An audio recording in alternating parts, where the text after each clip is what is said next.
All right, so now we get to move to the main part of our program. This is such an important issue, such an important topic, and such an important speaker joining us today. And I'm going to, by way of introduction, I'm going to welcome Keith Evans to the screen, who's our, of course, fellow member. And hello, Keith, how you doing? Hi, great. Great. We're glad to have you. So, of course, Keith is president of the Westminster Schools. That's a post he's had since 2014. But Keith, you know, you've done so much work at leading different schools in K through 12. Whether Tennessee, Virginia, Georgia, you've had a long career at collegiate school in Richmond. So I can't think of a better host for our conversation with Dr. Herring today as we kind of look at the state of education for high school and elementary school and middle school kids. Well, thank you. Thank you very much. I'm really honored and excited to welcome Dr. Lisa Herring, the Superintendent of Atlanta Public Schools, to the Atlanta Rotary Club. Dr. Herring began her service to APS in the early days of the pandemic, and so she's had a very unique beginning to her leadership of this very important organization inside of Atlanta. You know, she went ahead and dove in and engaged her constituents from across the system and across Atlanta, and managing the changes and the challenges that COVID brought each day. And now, hopefully not too far in the future, more advantageous circumstances will be in place for all of us in schools and everywhere, and we'll get back to something that seems somewhat more normal. I had a chance to talk with Dr. Herring last week, and I learned a few important things about her by way of introduction. So I'm just going to tell you about 4 of those.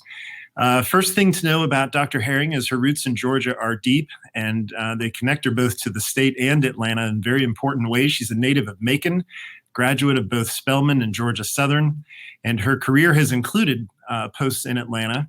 Her appointment as superintendent of APS is definitely a homecoming for her and an important opportunity for our city. Second thing, Dr. Herring has a heart for students. Her career began as a middle school counselor, and eventually she accepted a leadership role in DeKalb County, providing over 300 counselors. In school business, middle school counseling is a spot where you see everything and intersect with students at important points in their lives. And her career path since that time has always reflected that same concern and focus on student achievement and well-being. Third thing, she combines this focus on students with a clear strategic vision. She comes to us from the superintendency of Birmingham City Schools, where her tenure was transformational for the system schools. Among her many achievements was a collaboration with the CEO of the United Way and the mayor to launch the Birmingham Promise, a program that offered new career and college opportunities for any graduate of the Birmingham City Schools. Other partnerships resulted in a first-of-kind program to build technology skills in students, teachers, and community members. Anything that you read about Dr. Herring, you notice the way that she collaborates well beyond the school system that she's operating in. And finally, Dr. Herring exhibits a very strong focus on servant leadership that comes through in everything that she's accomplished and very immediately in conversation. It is also evident in the fact that she's a former Rotarian, former member of the Birmingham Rotary Club. And so we welcome one of our own to the Atlanta Rotary Club today. And I know I speak for all of our members in saying thank you for being with us and for joining us today. Please join me in welcoming Dr. Lisa Herring to today's program. So thank you, Keith, for that very kind introduction and for our new friendship and partnership. I appreciate your express words. And thank you and good afternoon to everyone else with the Atlanta Rotary Club joining this virtual meeting today. I had so wished that our first gathering together could have been in person at the Loudermilk Center, but as you will soon see, we in Atlanta Public Schools like to do things a little differently and with distinction when we can. To that end, we've stepped out from our computer screen so that we could make this presentation live from one of our schools, Maynard H. Jackson High School. Jackson High School is an international baccalaureate world school and was recognized this year by the Georgia Department of Education as an advanced placement honor school. We're delighted to be here. And here with us, we have Principal Dr. Adam Danzer, who joins us. You met some of our Jackson students earlier as they led us in the Pledge of Allegiance. We are broadcasting live from the classroom of Miss Andrea Stevens' Science Lab, and we have some of her students joining us today. You guys give them a wave as well. If I might step outside from my formal presentation for a moment, I'd like to just introduce you to some of the work here at Jackson. Normally, I'd walk away from the mic, but I want to make certain that you hear me speak to what's happening here in this lab. Mrs. Stevens leads students in project-based learning for lessons both for AP Environmental Science and Anatomy and Physiology. In the back behind me, you will also notice that there is a hydroponic veggie lab, if you will, where plants are grown from seeds. Then they plant them in the school's rooftop garden. And through the school's partnership with the One Love Learning Foundation, they are striving to create a model of urban sustainable agriculture. And then through additional partnerships with Chef Kevin Gillespie's Red Beard Restaurant Group and with the Maynard Jackson Youth Foundation, our students have over the past 4 months offered fresh farm-to-table dinners, 5 each week, for families in need throughout the Jackson cluster. I also want to quickly call out the school's Sunshine Closet, which provides meals, clothing, and household supplies and raises money for emergency needs like power bills and graduation fees for our Jackson scholars. I want to thank you for allowing me the indulgence just to highlight the outstanding things that are happening here at Maynard Jackson High School. I could not be more proud of our young scholars, particularly those behind me who are members of the class of 2021, and of course, all of the work that's being done across Atlanta. So I stand before you not only as a superintendent and a public servant, but as a fellow Rotarian, a member of the Birmingham, Alabama Club for several years. Thus, I come before you in the spirit of service before self, the motto of our esteemed group. For more than 100 years, the guiding principle of service before self has inspired and defined the work of tens, perhaps hundreds of thousands of men and women from Rotary clubs across the nation and across the world. In fact, this very club stands as an exemplar of Rotary for the reason in that it helped in 1913 from my current club in Birmingham, which at 650 members stands as one of the largest, if not the largest, Rotaries in the world. Today, we have all joined a conversation about an issue where if we can truly answer and solve it, would truly stand as a model of that quote, service before self. It would bring about a much greater American and global society. So just as service before self sets the tone for more than 100 years of Rotary, I hope all of you will let us employ it today to set the tone and spirit of this conversation. You only have to look at recent news to know that there's a lot of room for service to make Atlanta, the United States, and the world better. We have a need to reimagine Atlanta and its schools. From my vantage point as superintendent of Atlanta Public Schools, I would submit that the greatest opportunity for the greatest change rests in the education of our young people. And as the title of my presentation suggests, let's change that to demands. It's a reimagination of our schools. I've seen it happen before. I've seen the work done before, and I know we can do it here in Atlanta. But to reach the ability to reimagine anything, you must understand the context and circumstances in which you exist. There's no sense to reimagine all aspects of our schools, so you must address the issues at hand and recommit to those things that work. And then you can create a framework in which to reimagine. I do not want this to be the start of a dialogue. I want it to be a start of a dialogue. After all, we learn more and accomplish more if we listen and engage than if we simply talk. From this presentation, I want for you to come away with 3 things. The context of our work in education today, especially in regards to equity. Number 2, the work we must do right now to respond fairly and effectively to learning loss of the pandemic. And 3, the work ahead, the reimagining of APS, if you will, and those areas where we will focus most upon. But I do want to set the stage, if you will, about Atlanta today and how the birthplace of the civil rights movement somehow stands as the most income disparate city in the nation and a recent and unfortunate focal point of discrimination, violence, and social unrest. Atlanta has never shielded from being at the center of the dialogue. Initiatives to this very club, the fight against human trafficking especially, started well before COVID, shootings and protests. But it's sobering to understand that a vast swath of our fellow citizens remains far behind in terms of income, wealth, and education. You've seen these statistics before in previous APS presentations. I just want to remind you quickly that, sadly, they still remain relevant today. As you know, Atlanta is the most income disparate city in the United States, according to the most current census data. The median household incomes within Atlanta public schools is $167,087 for white students and $23,803 for Black students.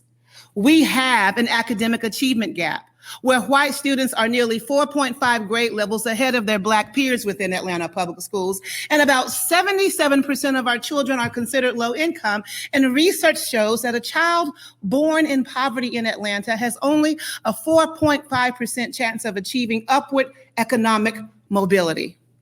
An additional challenge and obstacle to the work came with the global pandemic. I think we can all agree that we likely saw gaps broaden over the past year, not to mention trauma and uneasiness and anxiety. Two Atlanta-based organizations, Learn for Life and Redefine Ed Atlanta, wanted to gauge just how much learning loss happened last spring. So during the summer of 2020, they commissioned Empower K-12 to assess possible future student achievement outcomes due to school day cancellations related to COVID-19. Because we don't have testing data from Georgia Milestones and other assessments, researchers made assumptions using learning loss data associated with summer learning, natural disasters such as Hurricane Harvey and Hurricane Katrina, and student attendance impacts. The study projected that the percentage of third grade students reading on grade level declined by 3.6, while the percentage of eighth grade students performing math on grade level declined by 4.9. The research numbers reflect only the final 9 weeks of last school year. So we can expect that the numbers possibly declined further over the course of this school year. So the need to recommit ourselves to the mission and vision is real. And the need for us to reimagine the possibilities for Atlanta public schools is real. And we are reimagining. And we know that this can happen in partnership with staff, students, and you. The need for your engagement and input is real. Reimagining the education experience involves recommitting to what we know works and reimagining a better future. COVID-19 and other circumstances merely intensify the need to reimagine. So I'd like for us to start with the reimagining the focus on equity. And here is the district's mission. Last year, the Atlanta Board of Education made a major change to the mission when it approved its latest 5-year strategic plan. The change literally involves 2 additional words, as shown in orange on your screen, but the significance of these 2 words cannot be overstated: equity and life. With the word life, the board acknowledged that our work involves more than college and career. APS needs to prepare students for life, but the addition of the word equity significantly changes the stakes for our district and our students. Everything we do in our district, whether it involves academics, operations, our district culture, and our resources, must be considered through the lens of equity.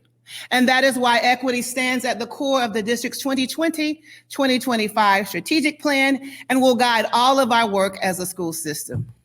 I know the talk of equity has often raised concerns.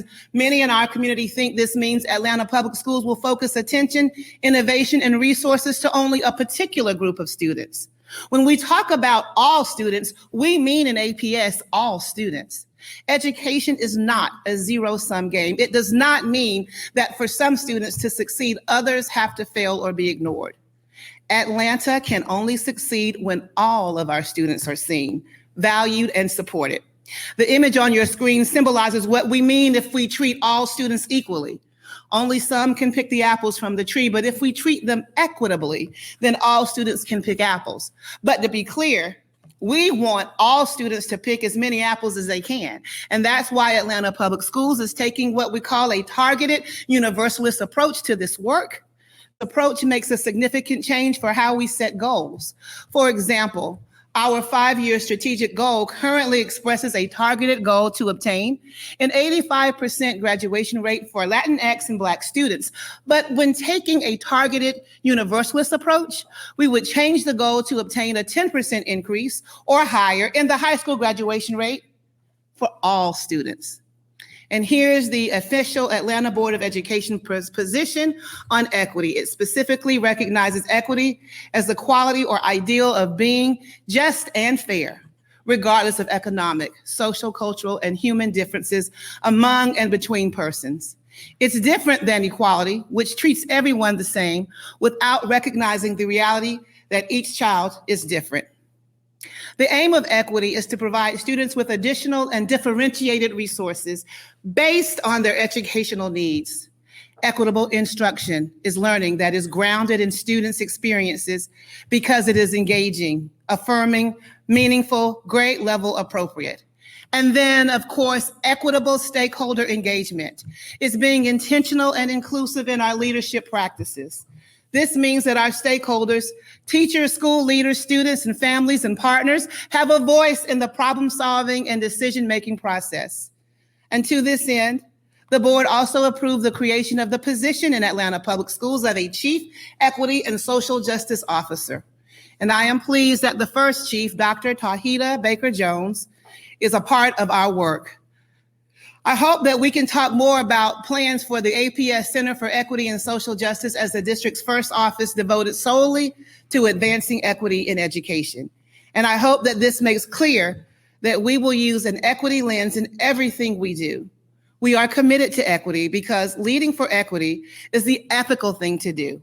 Equity requires that our schools are places where every student is affirmed for who they are while being challenged to excel. No matter where they sit, they get a quality education. Of course, the topics top of mind for most of our community and families involve the upcoming school year and our efforts to address learning loss.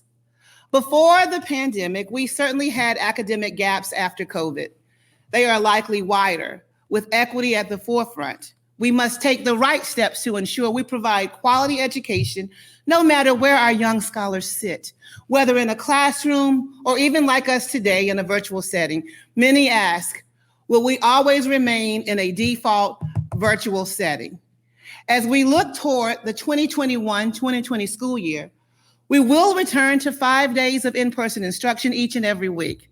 We are opening our doors and are eager to welcome all of our students back into our schools for face-to-face teaching and learning. And with this plan, all students will receive direct instruction with all schools on a traditional bell schedule. We've opted not to continue asynchronous Wednesdays or simultaneous teaching.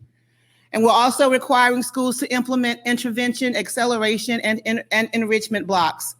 While our default method of teaching will be face-to-face, we will have some capacity for virtual engagement within our schools. As with face-to-face instruction, virtual classes, as provided by our own Atlanta Virtual Academy and Atlanta Virtual Academy Junior, not necessarily new to APS, will operate on a traditional bell schedule. There will also be an intervention block built into every school day. We want to acknowledge that there's a space for virtual learning here in Atlanta Public Schools, but we also want to acknowledge the importance of getting our scholars back into buildings.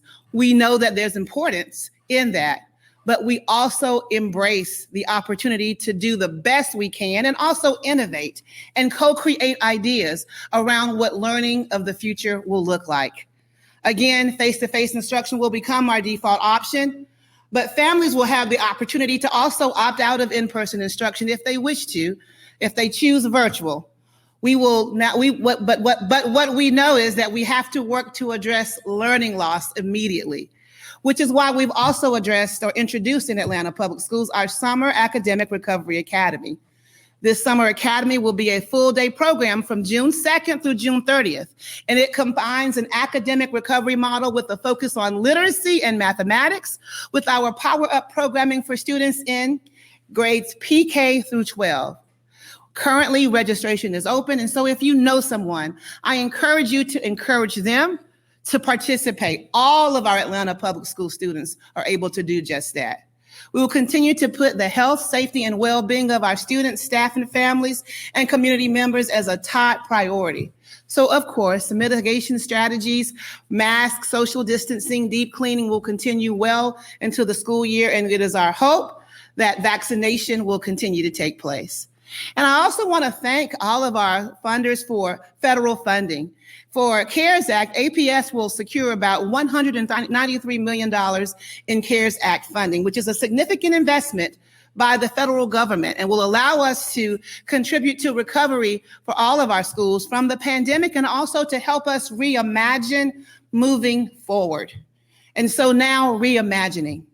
I want to share some high-level thoughts on what my team and I are recommitting and reimagining for the district at large. As we consider the APS of the future, we are looking at 5 key areas, all anchored in equity, instructional delivery, and other areas. Instructional delivery and academics, student support and whole child well-being, staff support and well-being, system support structures and processes, community supports and revitalization. For the areas of instructional delivery and academics, we want to change instructional delivery models to improve instructional quality, provide opportunities for academic recovery, and create a more personalized learning experience. We also want to do more to provide early childhood support from birth to 5 years of age. For student support and whole child well-being, we want to provide enhanced interventions in math literacy, and we've also continued our commitment to social emotional learning for students during the school year and continuing on. This involves implementing what we call a universal screener so that we can progress monitor student success and performance, and an intervention block, as I mentioned earlier. And in the area of staff support and well-being, we want to provide our staff learning opportunities to build their capacity regarding the vision and also provide more staff well-being support and resources for mental health and psychological supports. And for our system supports and structures and processes, we redefine support structures for schools through the lens of equity. We would use data reviews and assess how our schools are performing, and also use data to leverage philanthropic support and partnership, and to make data-informed decisions. But it's the 5th area, community supports and revitalization, that I hope captures your attention and your own imagination. As not only one of the largest service providers, but also one of the most extensive property owners of Atlanta, APS can make an incredible impact on the education, health, and well-being of every citizen from any age. While we oversee nearly 90 schools and programs across this city, we also own dozens of other sites of former schools, properties that can be better utilized as community centers. And as a part of reimagining, I can actually see several of these sites becoming vital community centers for early childhood education, as clinics, career and family resource centers, innovation labs for coding technology. Through partnerships in the Grove Park community, we are seeing with such changes with our KIPP Woodson Academy. We've seen those at K-8 schools and a YMCA and a clinic. Why can't we replicate some of those models in other areas and concepts throughout our community? We know that we have properties in which that's possible and intentionally scattered throughout this city. We want to build on those, and we want to build on that together. Through CARES 3, we considered the most impactful ways to spend about $62 million of the money. A smaller portion of that we are allowing to allocate for infrastructure and capital revitalization projects. But additional support and partnership would truly make a great impact. So those are some of the ways we are thinking about a reimagined APS. As we all know, racism and equity are national and even global issues. But Atlanta, which has been the focal point of racism, social unrest, and inequities for generations, can once again be the birthplace of another movement for civil rights. This kind of conversation gives movement, energy, and when we indeed put service before self, we can truly reimagine better things. As I said before, it starts with our children and our schools, and truly graduating every child ready for a college career in life. For if we can get it right with them, we can get it right for everyone. And here's what I know. As a superintendent, I'm not just that. I am a Georgia native. I am the child of a Baptist pastor. And so for me, the pulpit is this pulpit in our schools, this ability to have a platform to talk about education. It is also the opportunity to invite you to reimagine. Reimagining is not new. We've done it before. I've seen it done before, and I want to make certain that we do it together. I want to invite you to contribute your time, talent, or your treasure. That's the phrase of our Department of Partnerships and Development, which is used in conversations with people, businesses, nonprofits, and places of worship in assessing how their work contributes to our mission and vision. With time, you could volunteer at a school or a district event, such as the annual Back to School Bash. You can serve on our new advisory board for Center for Equity and Social Justice. With talent, you could be a speaker during our College and Career Week or provide training or even mentorships and internships.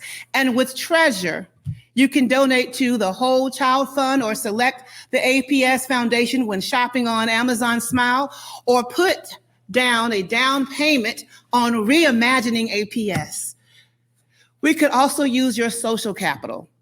Be a champion of APS and share positive stories about our schools on social media, and show us love in your networks as an advocate of public schools.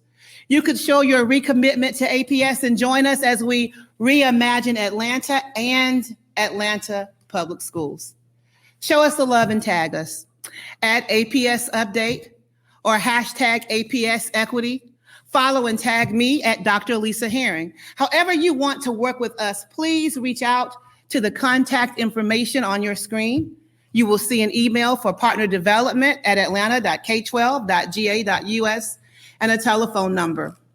I want to thank you for joining us as we strive for a stronger, more equitable school district, and as we continue to reimagine APS. We cannot do this work without you. And when we speak to reimagination, we are not just talking about reimagining the work with devices and computers. We're talking about the learning process, the culture of our buildings, the context of our conversations. And we want to co-create with our staff, with our scholars, our children, and we're very open to co-creating with you. I'm Dr. Lisa Herring, and I am humbled and honored to serve as superintendent here in Atlanta Public Schools and to have the opportunity to speak with you, although virtually. And I look forward to the opportunity when we will stand in the same room together, wherever we might be, to be a part of co-creation. And hey, just for the purpose of clarity, I've also been vaccinated. So as I'm the one in the room without the mask, I'm fully vaccinated, and I want to encourage you to do the same. Thank you for this platform for Atlanta Public Schools. And to my fellow Rotarians, thank you for what you do, not just for Atlanta Public Schools, but for the city of Atlanta. Well, thank you so much, Dr. Herring. Y'all, I think everyone can see why I was so excited after I had a chance to chat with Dr. Herring last week, and knew that this would really be inspirational. And so really, really appreciate your words, and appreciate your vision and the way that you have inspired all of us. And so really appreciate that. We are getting really close to time, and so I'm going to just ask you one question that actually came up in our conversation that we had. We talked a little bit, and I think everyone would be interested a little bit in sort of in the midst of the COVID pandemic, where were some of the successes of APS? There were certainly a lot of headlines about the struggles that school districts had across the country, but where were some things that you felt like APS did especially well and can take those lessons forward? Yes, I want to thank you for that question. Because of time, I'll go straight to the answers. First and foremost, we have seen community engagement and parent voice like never before. By virtue of not being able to physically interact, we've become even that much more creative for finding ways and avenues in which we can stay connected and in communication with our parents, with our partners, and most importantly, with our scholars.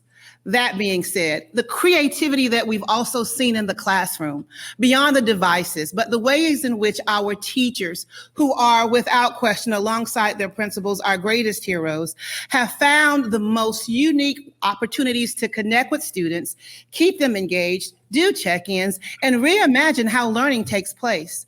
That also is something that we believe is important to continue to carry with us as we move forward.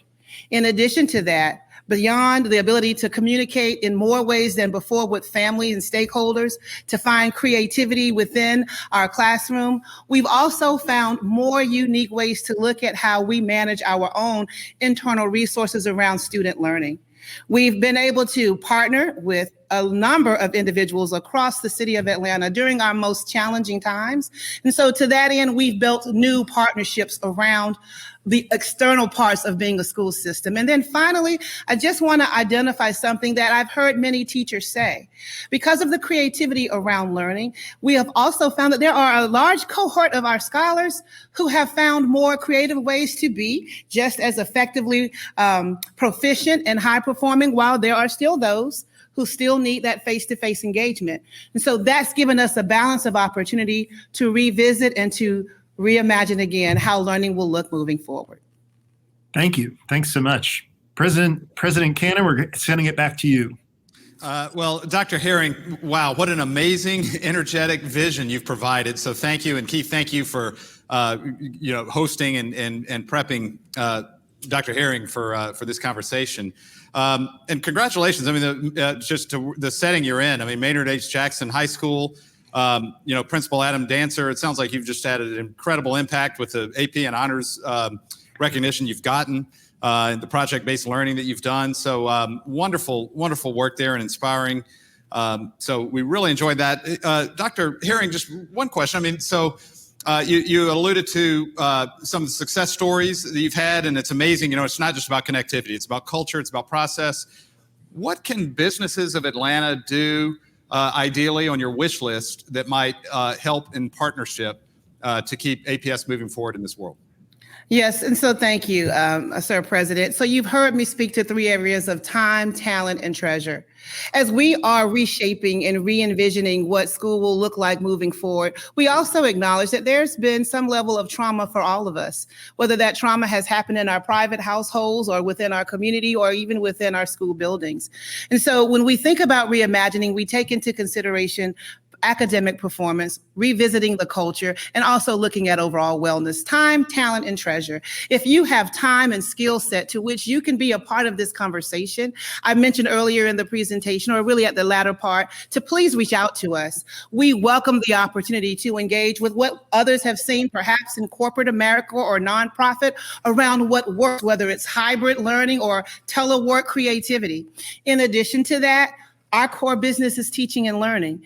I have had the opportunity to see it work well in other places. We have to redefine what the classroom will look like. And there's one thing that we've learned from the pandemic. We don't want to go back to the way we operated March 19th or March 2019 and before that. We want to change that. And we need businesses and resources for creativity in that space. And again, reaching out to our Department of Partnerships and Development is that space. And then finally, I cannot say it enough. It is not Dr. Herring, the superintendent. It is the principals, it is our teachers and our staff, from bus drivers to otherwise, who have been the heroes of this work. Any opportunity to invest in acknowledging and celebrating them, not just now, but moving forward, is a grand opportunity for me to put forward to this group. And so all of those areas are top of mind. And if you would simply reach out to us, we're going to meet you at your point of offering opportunities for us to consider. So I hope that that stands as a top of mind consideration. Well, it definitely does. We look forward to, as you said earlier in the program, a dialogue and being able to learn and continue to see where we can be a resource. So Dr. Herring, thank you very much for your leadership. Thank you. You've joined APS at such a key time in its history and in our city's history. So we're excited to have you, and thank you for the time today. Thank you. Be well. Thank you.